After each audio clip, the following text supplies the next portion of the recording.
And the number 5 best heel in all of professional wrestling, in my opinion, as of right now, has to go to our current IWGP Intercontinental Champion, though he hates that belt, Tetsuya Naito.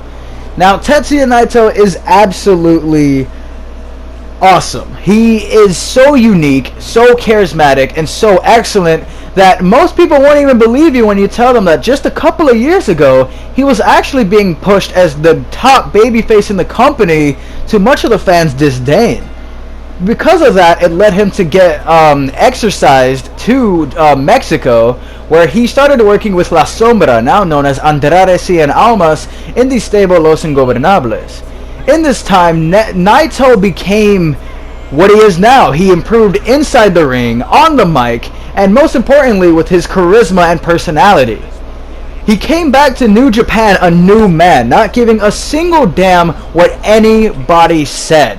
And he immediately started going for gold as he finally got his hands on the IWGP Heavyweight Championship he had so longed for, and the Intercontinental Championship, which he absolutely hates. This championship stole his main event from him back in the day, and he has nothing but pure hatred for that championship belt. And it's very evidenced by the fact that when during his first reign with it, he broke it. He literally would toss it at the ground, toss it all over the place, treat it like the piece of garbage in his opinion that it was, and then he actually broke it, leading New Japan to have to repair it for him. Now, if you want to talk about heel, that's as heel as it gets. The only reason I am putting him at the number 5 slot is because as of recent, I feel like he's been kind of turning into a face more likely. Like when the fans used to rush the fence to him, he would kind of just walk past them, not really pay any mind. But now he's like, shaking hands, taking pictures and playing like a very babyface role, almost like a modern day Tanahashi. Huh. As for number 4 on my list, we briefly discussed him during the last entry, but he deserves his own. As number 4 on my list is Andrade Cien Almas. Being one of the newest additions to SmackDown Live, a lot of people may not be too familiar with this man, but let me tell you, he's been around forever. He is a 3rd generation superstar, previously working in CMLL, which has a working contract with New Japan Pro Wrestling, which is how he became a former IWGP Intercontinental Champion. Now, another great thing about Andrade Cien Almas is he's part of the inspiration behind our number 5th entrant on this list. He is the leader, or the creator, of Los Ingobernables. This is the man right here.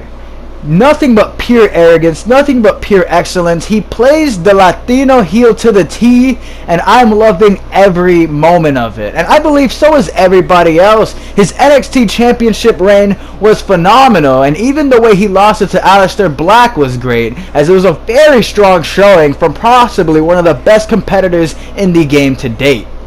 I absolutely love his moveset. He's very quick, though being, of course, due to his small stature, but it does not look like he's, weak. In his match against Drew McIntyre, he injured him. He injured the 6'5" Drew McIntyre and left him on the shelf. So if that doesn't show you enough about the tenacity of Andrade Cien Almas, I really don't know what will. I have high hopes for this man, as I hope for him to not only be a future World Heavyweight Champion, I hope for him to be a future Grand Slam winner. As for number 3 on my list, mostly everybody likes to think of him as the true leader of the Bullet Club. I am referring to none other than Bad Boy Tama Tonga. And what could I say about Tama Tonga? He's the perfect heel. He exudes everything Bullet Club is all about. And I'm speaking of the original Bullet Club when Balor, or aka Prince Devitt, was the leader. Not what Bullet Club has kind of become as of recently, as they really have focused on more of the elite. And now we don't even know if Cody or Omega is the leader. But we're not talking about Bullet Club, we're talking about Tama Tonga and how he's one of the best heels. Tama Tonga has continuously been one of the best. He speaks his mind. He curses all the time. This man has no filter. He speaks his mind. He says fuck. He is just doing whatever he wants 24/7. He doesn't give a singular fuck if he loses. Only thing he cares about is Bullet Club. Like, showing such loyalty to his own faction is wild. As well as he's kind of the grandfather of that group. Because who is the newest member of Bullet Club? Taiji Ishimori. Taiji Ishimori was introduced by Tama Tonga.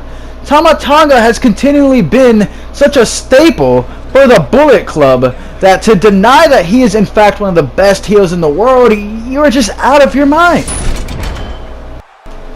And as for number 2, who other could it be than Chris Jericho? Jericho has proven time and time again he can work flawlessly as a babyface, flawlessly as a heel. He's just one of the best workers in the world currently, but when it comes to his heel work, it is unmatched. His 2008 feud with Shawn Michaels showcased it perfectly. His heel work with Punk was just fantastic. And even as of recent in New Japan Pro Wrestling, he's beaten down Kenny Omega and Tetsuya Naito, two current WWE stars. While a lot of people like to roast him and say, oh, he's old, he's a has-been, he's showing everybody day in and day out why he is the number 1, why he is the alpha, and why he is number 2 on this list. As for number 1, who else could it be but the man who has absorbed the role of a heel?